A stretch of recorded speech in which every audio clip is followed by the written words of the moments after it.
За сайн байцгаана уу? Бүгдээрэнд нь өнөөдрийн мэндийг хүргэе. Бүкетээс мэдчилж байна. Гэр бүлэрээ аялаад явж байна. Тэгээ та хэдтэй өнөөдрийнхөө бичлэгээр ээж болоод сурсан нийт 12 зүйлийг хуваалцъя гэж бодож байна.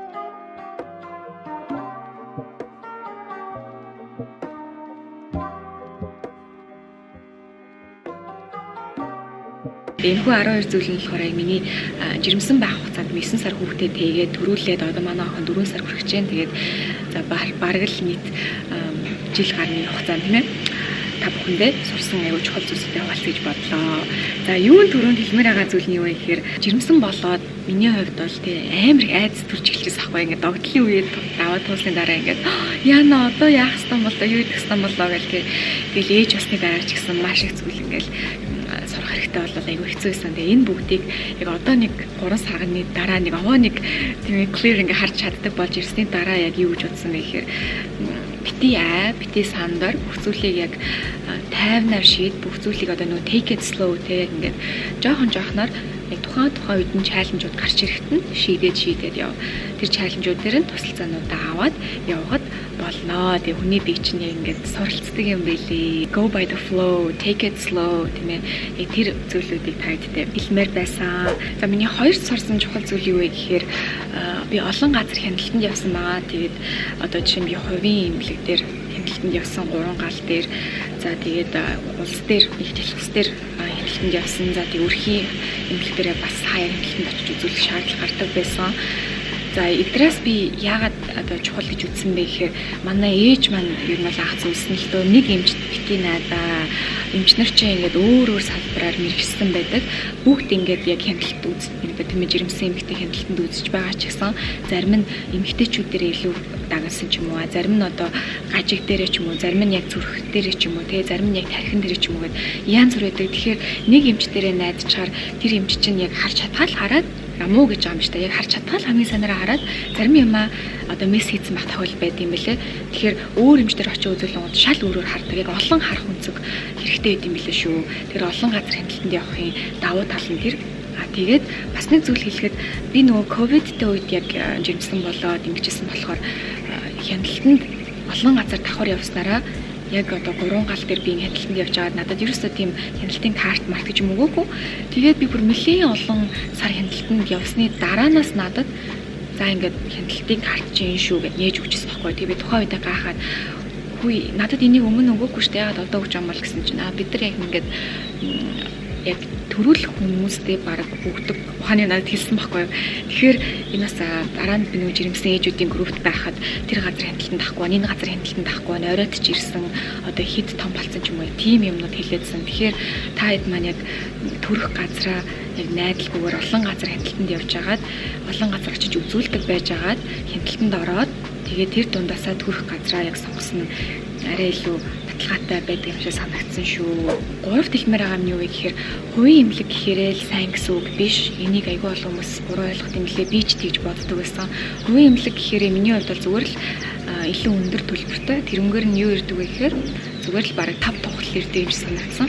Бүх сайн эмчнэр нь ер нь улстай байдаг санагдсан. Ялангуяа их нялхас дээр. Яг гэвэл манай охин янз бүрийн болоход ч юм уу одоо миний ингээл яахан дээр янз бүрийн асуудал гарахад шууд их нэлхс руу яв тий яг хувийн эмнэлгүүд нь өөрсдөө зөвхөн айгуу тийм эрсдэл багтаа хүмүүсийг хүлээж аваад эрсдэл нь өндөр болох юм бол шууд улс руугаа явуулд юм билээ. Тэгэхээр ингээд анханасаа бараг улсын эмнэлэг дээрээ давхар хяналтанд явж агаад төрхөө хаан шийдхэн дээр гэж би бол бодсон.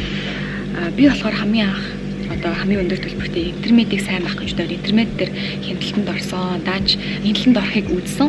Даанч интермедийн эмчнэр надад айгүй муухай сэтгэл зүйн гаргасан. Ялангуяа бат цэцэг эмчтэр би үзүүлсэн. Тэгсэн чинь манай охиныг үзчихэд цаг нь болоогүй байхад буруу хэмжилт хийж манай охиныг шууд гажигтай дауны синдромтой хүүхдээ энийг бол барыг нэлсээр очиод одоо та хоёр үр хөндлөлт хийлгүүлэг гэд бүр хамгийн анхны удаа тий яг ингээд очиж хахад тийм муухай мэдрэмж наддаг ба тийм муухай хариу хэлээд би бүр ингээд амар уйлаад тэр өрөөнд амар хэцүү болсон. Би бүр ингээд багтартлаа уйлаад айгүй хэцүү тийм хариу сонсож айгүй муухай юм чинь. Тэгээд би бүр гайхаад тэр өдөр чи 5 дахь өдөр үзүүлчихсэн маань. Тэгсэн чинь бараг л одоо өнөөдөр та нар хоцорлоо. Нэгтгэхэд гэхэд баг оройтно. Хагасаа бүтсэн их нэлээд ажиллахгүй. Одоо 5 дахын үдээс хойш баг болцсон байна. Баг амжихгүй гяс очоод баг одоо үрээ хүндүүл. Тэгээд тойрт 13 маягт 13А маягт үгийгээд тэгээд 13А маягт нь болохоор аюу хүнд хэлбэрийн тийм ээ одоо нөгөө нэг эмчээсээ ингээд зөвшөөрөл аваад ингээд хүндүүл үрээ хүндэл хийх ёстой гэсэн тийм амар бичиг надад шууд хийж өгөөл ингээл явуулсан ямар сэтгэлгүй санагдсан. Тэгээд би очиод их нэлсээр тэр өдрөө уйлал ээж тэр ятэ хэлээл манай хадмууд ч гэсэн мэдээл тэгэл ингээл очиод болоогүй үед нь буруу хэмжилтийг хийсэн биз дээ. Энийг одоо хэмжих болоогүй дахиад хэдэн 7 хоногийн дараа энэ хэмжилтийг хийлгэн гэд яг их нэлсэн эмчнэр бол бүр үнэхээр ингээд сэтгэл гаргаад үзээд тийм ээ бүр 5 сар хүртэл миний хүүхдийг ингээд зөв хэмжилтүүдийг хийгээд яг энэ гажигтай хүүхдөө ийм үү тийм үдийг бүр тултал нь хэмжилтүүдийг хийлгээд болоогүй энийг дахиад ийм хэмжилтүүд байгаа дахиад ийм юмнууд байгаа гэж байгаад яг 5 сартад нь яг хамгийн сүүлийн хэмжилтийг хийгээд яг баталгаатай болоод энэ зүгээр эрүүл хүүхэд байна тийм ээ тээж болно ингэж хөндүүлэх шаардлагагүй гэж надад тийм гоё хариу хэлсэн байгаа. Нэгсэндээ миний хүүхэд бол над дээр бууж өгөөгүй. Тэгэхэд яг хувийн эмнэлэг би одоо амар үнэтэй төлбөр төлөөл ингээл очиж байхад тийм муухай мэдрэмж өгөө тийм муухай туршлага надад өгсөнд би бүр амар гомддог. Тэгэхээр та хэдээд хандаж хэлэхэд бол хувийн эмнэлэг гэхээрээ сайн үг биш шүү. Тийм ээ. Хувийн сайн эмчнэр хувийн эмнэлэг зөндөө байгаа.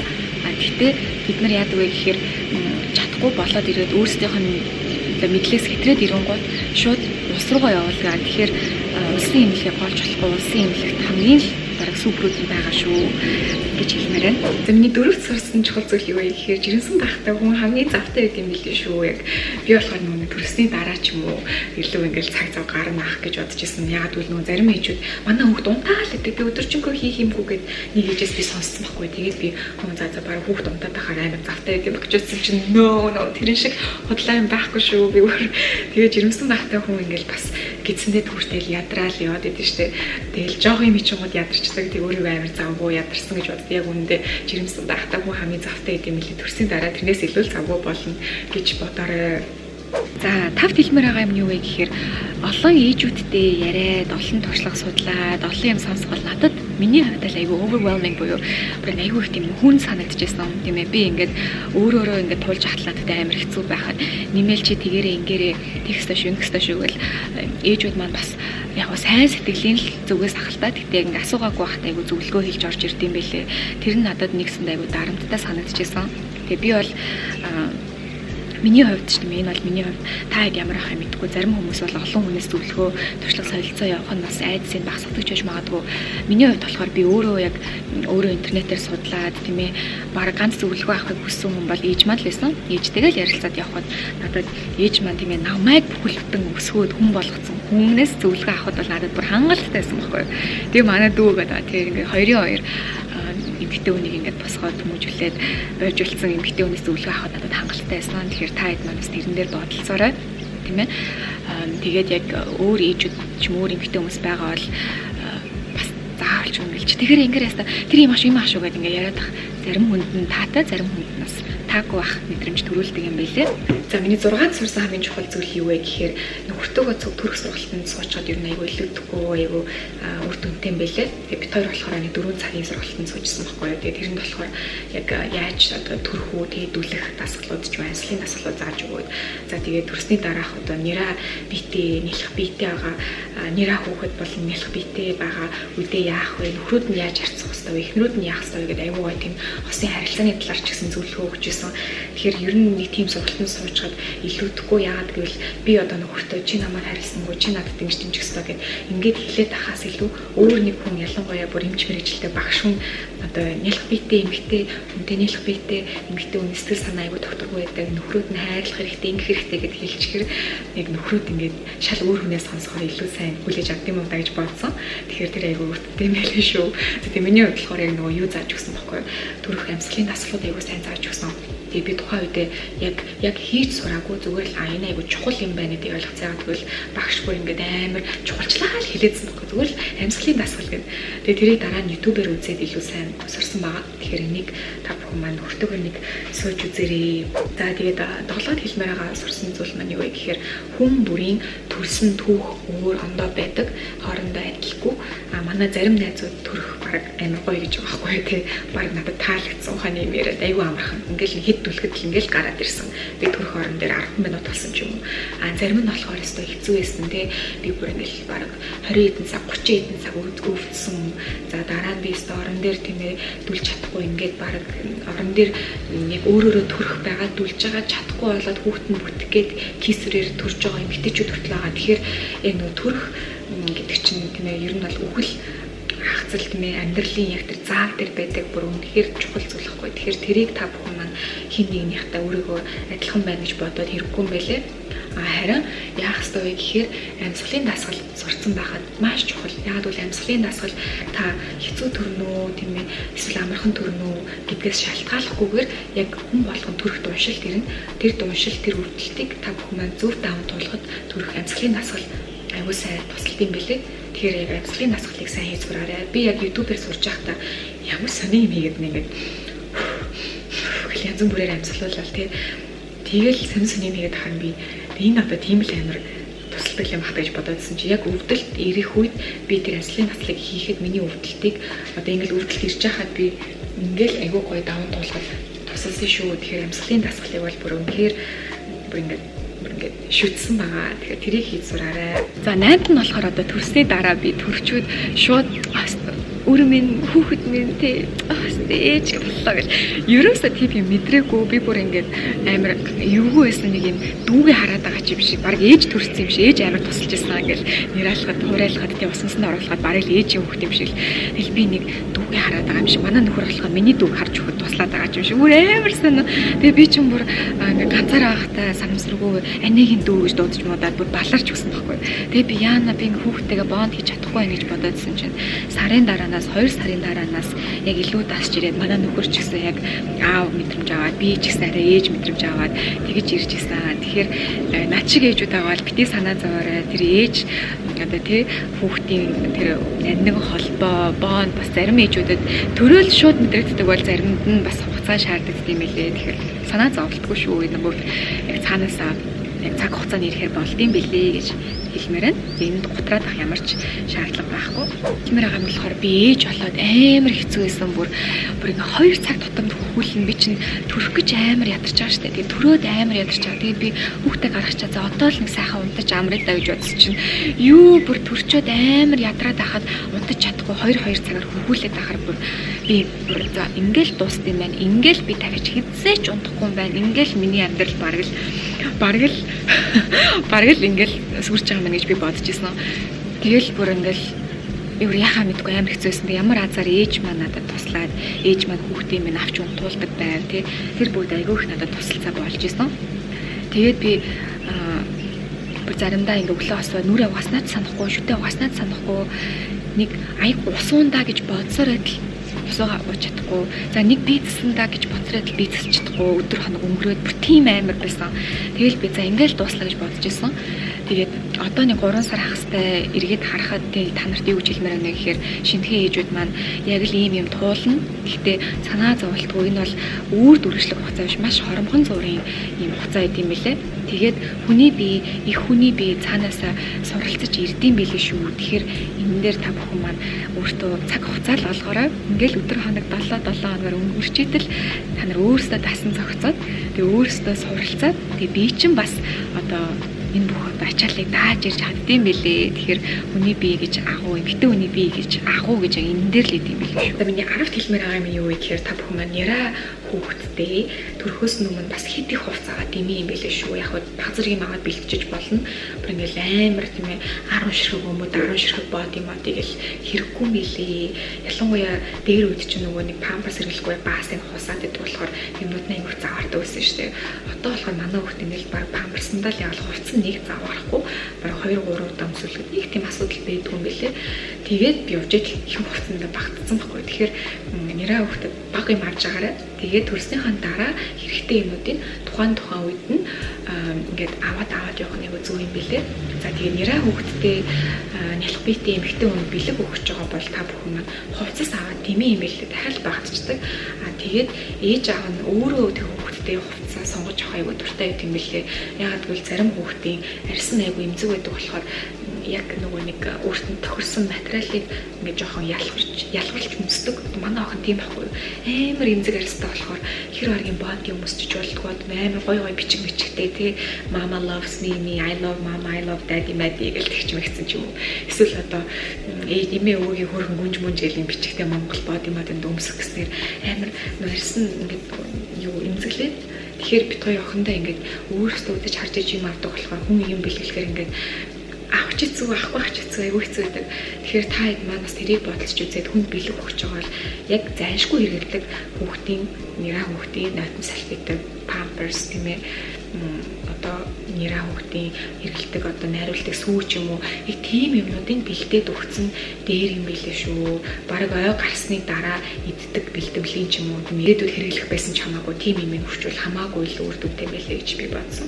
Туслалцаа авахаас битгий нэрлэхээрээ би бас энэ дээр аягүй хэцүүсэн байхгүй одоо чинь манай хатам аав ээж хоёрууд ирээл намайг яг нэраа битэй байгаад галтаагаад тоол хийхэд би бүр ингээл яна би ингээд аав ээж хоёртой хоол хийж өгч явах хэрэгтэй шүү дээ. Ингээл тий эсвэл ингээл хатам ээж маань ирээл аягүй хөрх манай гэрийн тоос мосыг л харчаал өгөөд яна би ингээд амар юм санагдал яна би ингээд хатам ээж ирээ гэрээ цэвэрлүүлээд ямар арчаагүй юм бэ чиж бодогдох шиг тий гэсэн мөртлөө өөрөө гэрээ цэвэрлэх үнэхээр нойр хүрээд бүр арай гэж хүүхдтэйгээ ноцолдож явахад үнэхээр гэр орноос ингээл тий салгардуулж байгаахгүй бүх юм авч явж чадахгүй тий тэгэл бас жоохон ажил төрөл байгаа л гэдэг яг айгүй хэцүүсэн. Тэгээ энэ үед бол тусалцаа авахаас битгий нэрлэхэрээ гэж манай ээж хүн болгон хэлжсэн тулдаа би бас ингээд тусалцаа ингээд айгүй харамгүй авч чадсан.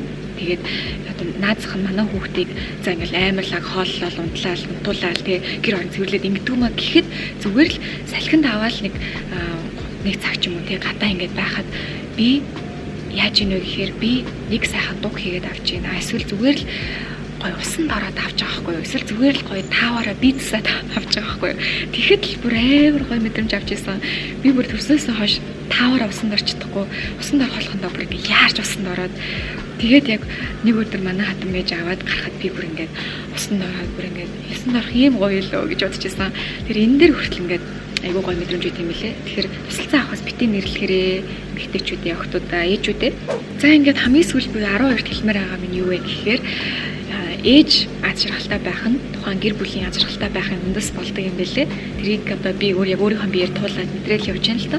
Яг би ингээл хүүхдээ айгуу гоё хөнгөн авч яагаал те хайрлал хэцүү байсан ч гэсэн би өөдрөг байх юм бол манай нөхөрч стресстгүй дарамт мэдрэхгүй хэцүү байхгүй яг би бинийгаа айгуу сэтгэл зүгээрээ айгуу дэмтэй дэмждэг би ойлгосон.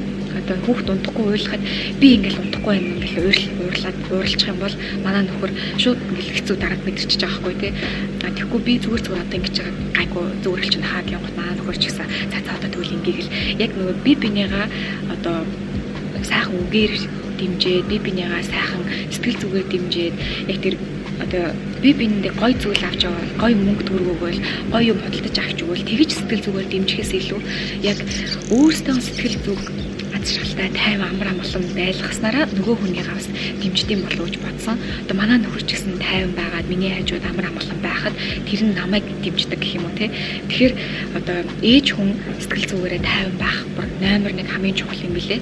Тэгжээж хүүхэд чинь тайван байна. Тэгжээж эргэн тойрныхан чинь тайван байна. Тэгэхгүй ээж нь ингээд сэтгэл зүгээр унчих юм бол шууд бүгд ингээд жоохон хэцүү байдал орж ирдэг юм билээ шүү. Тэгэхээр та бүхэн маань өөрсдөө жаргалтай байх зүйлсийг хийх хэрэгтэй. Та юу хийхэд гоё юм те. Миний хувьд бол одоо би нэг сайхан таваар усан дороод гараад ирэхэд эхлэх сайхан болчихж байна. Хүлээл удаан суугаад ахаар нуруу, шилүү үзүү, яг хаарцаг гэмтрээ баг хүл гар хүртэл амар жилт юм билээ. Яг нэг позишнтэй тэгээд 1000 зөв сууж байгаа ч гэсэн тэр чинь тийм ээ 2 цаг тутам хөвлөн гэдэг чинь бас тийм ч амар ажил биш.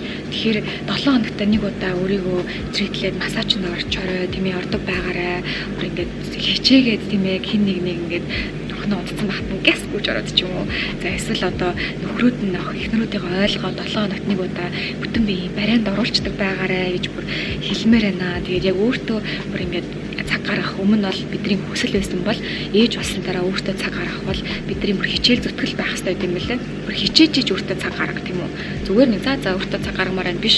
Бүр яг би өөртөө цаг гаргамаар байна гэж бүр ингээд өөрийгөө бүр ингээд дайчилж хичээж өөртөө цаг гаргадаг байгаарай гэж хэлмээр.